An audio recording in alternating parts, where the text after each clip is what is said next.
Hey everyone, welcome back to Corporate Decoder. Today SoundHound AI Inc. filed an 8K reporting, a major merger agreement, and it looks like they are buying LivePerson Inc. Quick note, this is not financial advice, just my take on public filings for educational purposes. This is a huge deal for SoundHound AI, and it changes the whole game for their future. Let's dive into what this agreement really means. Scroll Form 8 Current Report. Scroll so. The big news here is that SoundHound AI, which you might know as SOUN, has officially entered into a merger agreement with LivePerson. You can think of this as SoundHound AI buying LivePerson. It's a major move that could significantly reshape SoundHound AI's business. Scroll SoundHound AI Inc., exact name of registrant as specified in its charter. Scroll the filing tells us that on the 21st of April 2026, SoundHound AI and its subsidiary Lightspeed Merger Sub Inc. signed this agreement with LivePerson. LivePerson will merge into the SoundHound AI subsidiary, and LivePerson will then become an indirect part of SoundHound AI. Now, let's break down what this merger agreement actually means for the shareholders. LivePerson stockholders will receive shares of SoundHound AI's class, a common stock in exchange for their LivePerson shares. The number of SoundHound AI shares each LivePerson shareholder gets will depend on a few calculations involving something called the closing merger consideration, and the total number of LivePerson shares outstanding. It is important to note that the filing states this merger is not expected to be a tax-free deal for us federal income tax purposes. This means that LivePerson shareholders might have to pay taxes on the value of the SoundHound AI shares they receive. The total value of what SoundHound AI will pay is calculated in a pretty detailed way. It starts with a base amount of about $42.7 million, then Therese an adjustment for something called LivePerson Shortfall cash, and the exercise prices of certain LivePerson stock options. LivePerson Shortfall cash itself is a complicated formula. It starts with a target cash amount like $74 million or $71 million. If the deal closes in July, then they subtract the amount of LivePerson's convertible notes that get repurchased, and also subtract the actual cash LivePerson has on its books at the time of the deal, after accounting for expenses. If this calculation results in a negative number, it means there is no shortfall cash. This part of the deal is really focused on making sure LivePerson has a certain amount of cash before the merger, which can impact the total value paid. The value of the SoundHound AI shares being given out will be based on the company closing stock price. This isn't just the stock price on any given day. It is an average of the daily volume weighted average prices on the NASDAQ over 10 trading days, ending 3 trading days before the deal closes. But there is a cap and a floor on this price. If the average is over $12, it counts as $12. If it is below $7, it counts as $7. This protects both companies by setting a range for the stock value used in the exchange. The agreement also details what happens to LivePerson's stock options and restricted stock units, or RSUs options, that are in the money, meaning they are worth more than their exercise price, will be treated differently based on whether the holder is an employee of SoundHound AI after the merger. For non-employees, these options might be cashed out after accounting for the exercise price and taxes. Options that are not in the money will simply be cancelled.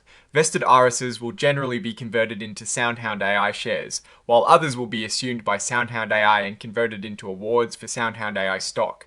Warrants to buy LivePerson stock will be cancelled with no value. This is where it gets really interesting. SoundHound AI is also entering into a notes restructuring agreement with LivePerson and the holders of LivePerson's convertible notes.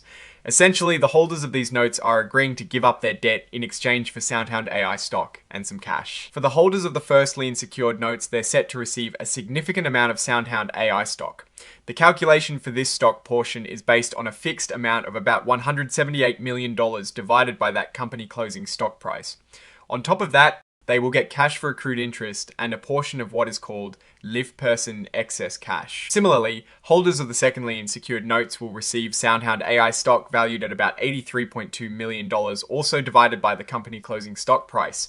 They will also get cash, which includes the principal amount of any 2026 convertible notes repurchased minus the cost of those repurchases, plus another portion of LivePerson excess cash. LivePerson excess cash is defined as the difference between LivePerson's actual cash balance at closing and that minimum cash target we talked about earlier.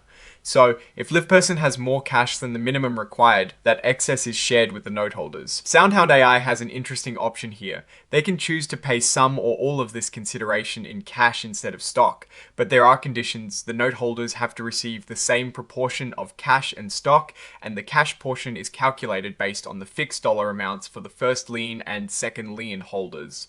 There is also a limit on how much cash can be used if the SoundHound AI stock price goes above $12. This gives SoundHound AI flexibility in how it finances this deal. The company also issued a joint press release with LivePerson announcing these agreements. This is standard practice to keep investors informed. Now, like most filings like this, there is a section with forward-looking statements. This is basically a legal disclaimer that anything said about the future is just an estimate and the actual results could be very different. They list a lot of risks, including whether the merger will actually go through, getting stockholder approvals, regulatory hurdles, and challenges in integrating the two companies. They mention that the integration might be harder, longer, or more expensive than expected. Also, there are risks related to customer loss, the loss of key employees, and unforeseen liabilities. Risks related to AI technology and government regulations are also highlighted. The filing also directs readers to where they can find more information. They mention a Form S-4 that will be filed with the CAC. This document will contain important details about the merger, including a proxy statement for LivePerson shareholders and a prospectus for the SoundHound AI stock being issued. Investors are strongly urged to read these documents when they become available. They also point to where you can find these filings on the SEC website and on the respective company websites. This section explains who might be considered participants in the solicitation of votes for this merger. It generally includes directors and executive officers of both companies. The filing references their previous proxy statements for details on their stock holdings. Finally, the filing lists the exhibits. The most important ones are Exhibit 2.1, which is the merger agreement itself, and Exhibit 10.1, the notes restructuring agreement. These are the full legal documents governing these deals. There is also a joint press release as Exhibit 99.1. So, what does this all mean for SoundHound AI? They are making a very ambitious move to acquire LivePerson. This isn't just a small acquisition. LivePerson is a significant company. By merging, SoundHound AI is likely looking to expand its capabilities significantly, potentially integrating LivePerson's customer engagement technologies with its own AI solutions. This could create a more comprehensive offering in the market. However, this also comes with massive risks. Acquisitons of this size are notoriously difficult to integrate. The financial details show a complex exchange where the value of SoundHound AI's stock is a key factor, and there are significant adjustments for cash and debt. The fact that they are also restructuring LivePerson's debt adds another layer of complexity. The company closing stock price mechanism with its floors and ceilings is meant to provide some certainty in the stock portion of the deal, but it also implies that the market price of SoundHound AI stock will be a critical determinant of the overall deal value. If SoundHound AI's stock were to perform poorly, it could impact the perceived value of the deal for LivePerson shareholders. Historically, large acquisitions like this carry a high risk of integration failure. Companies like Clorox face significant operational disruptions and stock price drops after major strategic missteps. While this isn't a direct comparable, the inherent complexity of integrating two substantial businesses, particularly in the fast-paced AI and customer service tech sectors, means that failure to execute smoothly could be very damaging.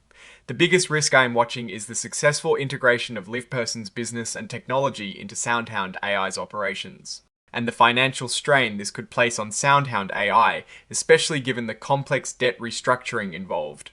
My biggest concern is whether SoundHound AI can absorb LivePerson effectively without jeopardizing its own growth trajectory. I will be looking closely at the future financial performance and integration updates from SoundHound AI to see if this merger truly unlocks synergies or creates unforeseen problems. Oh, and the research tools I actually use are linked in the description. They help keep this channel going. That is my take. Stay decoded. If you found this analysis helpful, please like this video, subscribe for more, and join our Discord community linked in the description.